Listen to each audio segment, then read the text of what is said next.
La neumonía aguda, bueno, puede ser neumonía aguda comunitaria que se origina fuera del hospital y hay neumonías hospitalarias que la padecen los pacientes que están internados o la neumonía del CTI, las neumonías más graves.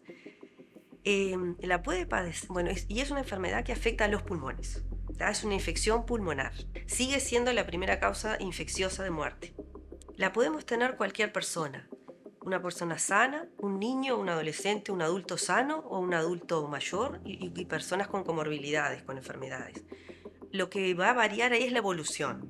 La evolución no es la misma en una persona de 80 años que en un joven de 15 sano.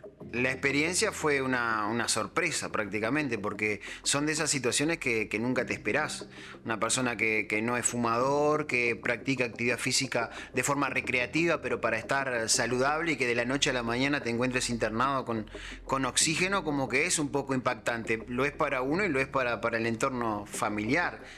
Y en mi caso, bueno, fue una situación que me llevó a la consulta, varios días de fiebre alta, ¿no? Alta, hablamos más de 38 grados, como para empezar a preocuparse, porque siempre cuando uno se siente mal, tiene un poco de fiebre, bueno, lo primero que uno tiende a pensar, bueno, esto es un estado gripal, esto va a pasar, te tomás un té caliente, algún analgésico, lo básico que te puede hasta un médico recomendar en una primera instancia, pero cuando pasan los días, cuando sos una persona de más de 45 años y estás 3 o 4 días con fiebre que supera los 38 grados, bueno, hay algo como para preocuparse, pero nunca te imaginás que puede terminar siendo algo tan grave, ¿no? Los síntomas empiezan rápidamente, ¿no? Por ejemplo, yo puedo estar bien ayer me viste y estaba bárbara y hoy amanezco con decaimiento, con fiebre alta, puedo tener resfrío, dolor de garganta, pero sobre todo tos y expectoración.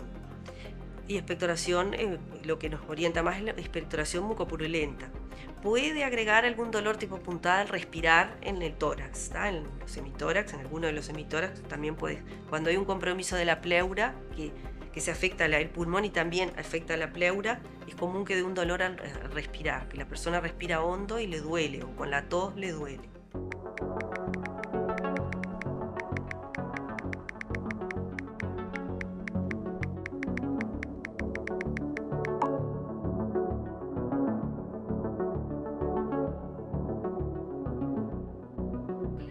Para producirse una infección tiene que haber un germen virulento y un huésped en que le falle algo la inmunidad. Los causantes pueden ser virus, bacterias o hongos. O sea, la definición no es por el germen, es por la infección a nivel pulmonar.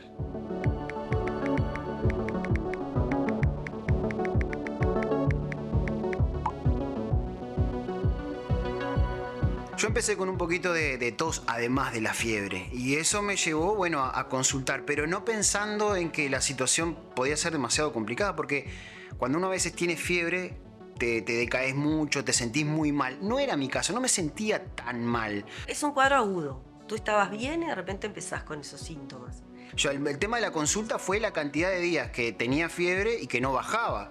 Entonces, más allá de que no me sentía tan mal o tan decaído, decidimos, bueno, vamos a consultar. Algo está pasando, porque varios días, si la fiebre no baja, obviamente hay algo ahí. Pero bueno, eso fue el motivo que me llevó a consultar a un profesional. Se produce por gérmenes que tenemos habitualmente en la vía aérea superior, que los microaspiramos y hay una alteración en las defensas de del organismo que permite que lleguen hasta los pulmones y ahí se produzca la infección.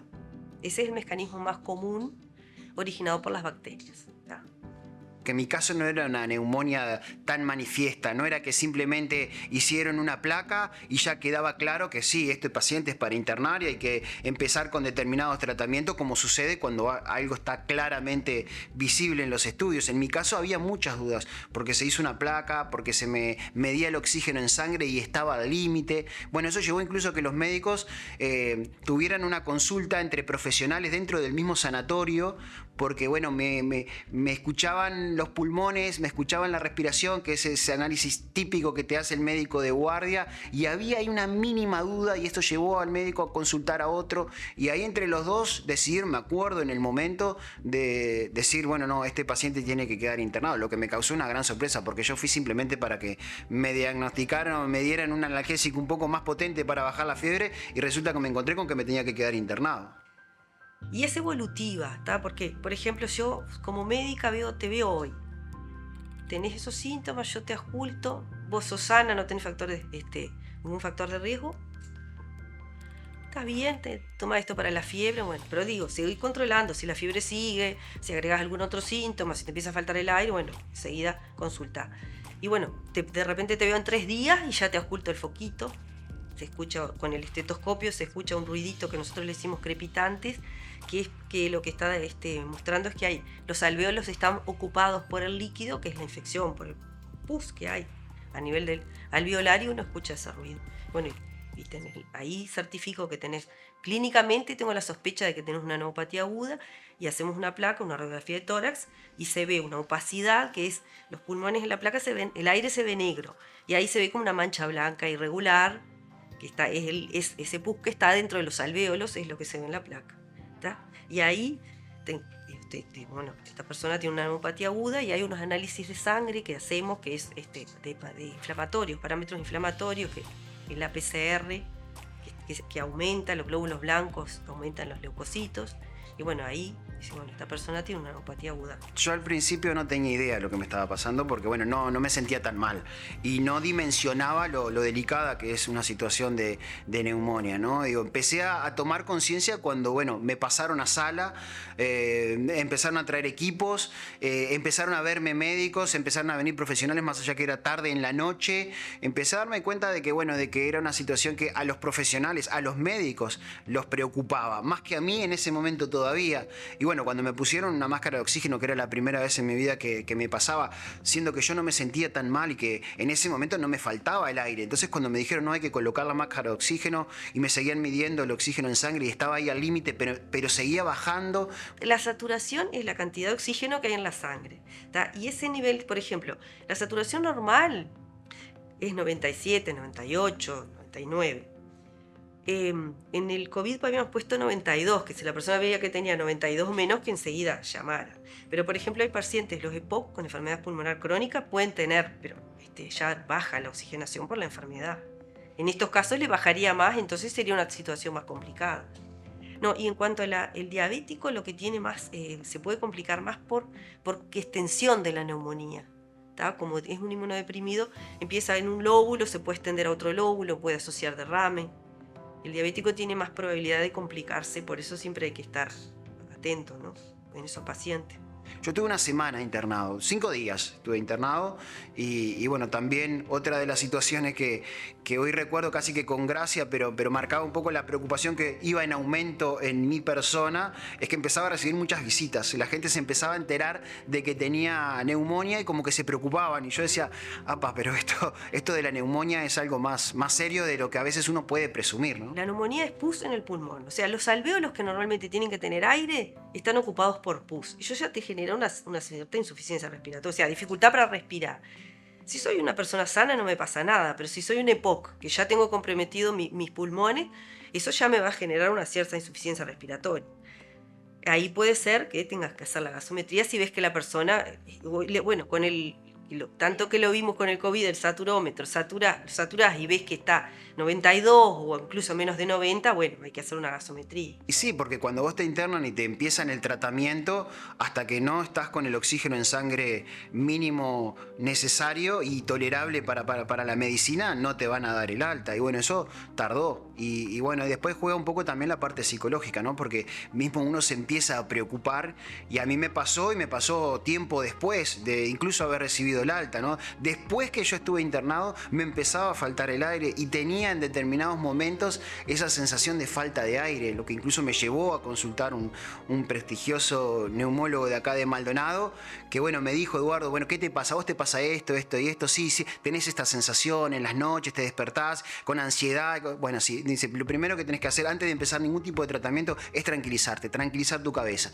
Y bueno, así fue que al poco tiempo ya después no sentía esa sensación de falta de aire, pero bueno, es algo que está todo relacionado, ¿no? Una cosa con otra, y la parte psicológica en estos casos también incide mucho. La evolución va a depender del paciente, pero un paciente sano, joven o un adulto joven sin patología va a tener una buena evolución con restitución ad integrum. El pulmón queda sano.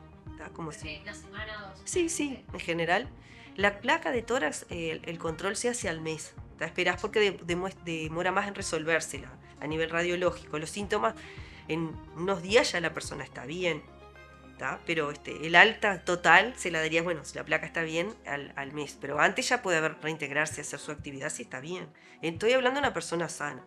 Una persona con patología ya va a ser diferente. Va a ser el tratamiento antibiótico es más largo y la evolución, la recuperación es más lenta y bueno, puede no mejorarse totalmente. O sea, no hay restitución ad integrum. Puede no haber. ¿Tá? Claro. Caso queda lesionado. Puede quedar, sí, sí. Yo creo que el mensaje es lo clásico, ¿no? El sentido común en este tipo de situaciones. Cuando uno tiene fiebre no vas a salir corriendo a internarte porque tenés fiebre. Siempre hay medidas para tomar en casa y muchas veces hasta son caseras, como para poder bajar la fiebre, que es lo primero que hay que hacer. Pero lo que sí digo es no minimizar. Por algo el organismo está reaccionando, por algo tiene fiebre, y cuando somos adultos y estamos más de 24 horas con fiebre, bueno, quiere decir que hay algo, y ahí es donde tenemos que acudir a los profesionales, y ahí es donde vuelvo a destacar el compromiso del profesional, ¿no? En este caso la gente del Sanatorio Cantegril, que una vez más tuvo esa precaución, tuvo ese compromiso de decir, no vamos a restar la importancia, no vamos a mandarle un tratamiento y enviamos una persona para la casa, sino que bueno, en ese momento haber tomado la decisión a tiempo fue lo que agilizó y hizo el tratamiento bastante más rápido de que si hubiese vuelto a mi domicilio y a los 2 o 3 días hubiese vuelto con la consulta otra vez para atrás.